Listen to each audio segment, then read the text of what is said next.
గాడిద ఎవరికి సాదృశ్యం ఆలోచన చేస్తే ఆ గాడిద మనకి సాదృశ్యంగా ఉన్నదండి.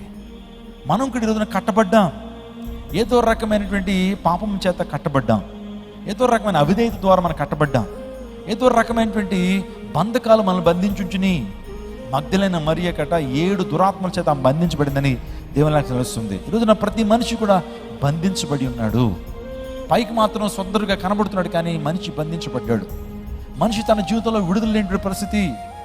పాపం అట మనిషిని సాలిగూడులో అల్లుకుంటుందట, కానీ కొన్ని దినాల తర్వాత ఆ సాలిగూడు కాస్త ఇనుప సంఖ్యలుగా మార్చబడుతుంది. మొదటి ఏ పాపమైనా సాలిగూడులో అల్లుకుంటుంది మనిషిని. అది ఏ పాపమైనా సాలిగూడులో మెల్లగా అల్లుకుంటుంది. అనుకుంటాం మొదట్లో దీన్ని తెంపేయడం చాలా ఈజీ అనుకుంటాం మనం, కానీ అది రోజు రోజు ఆ పాపం కాస్త ఇనుప సంఖ్యలుగా మార్చబడుతుంది, విడుదల రాదు. అందుని బట్టే దేవుని లేఖనం చెప్తుంది, పాపం చేసే ప్రతి ఒక్కడు ఆ పాపానికి దాసుడు. తన సేవకులను ఆజ్ఞాపించాడు, ఆ గాడిదని తీసుకొచ్చారండి. చూడండి, ఆ గాడిద మనమే.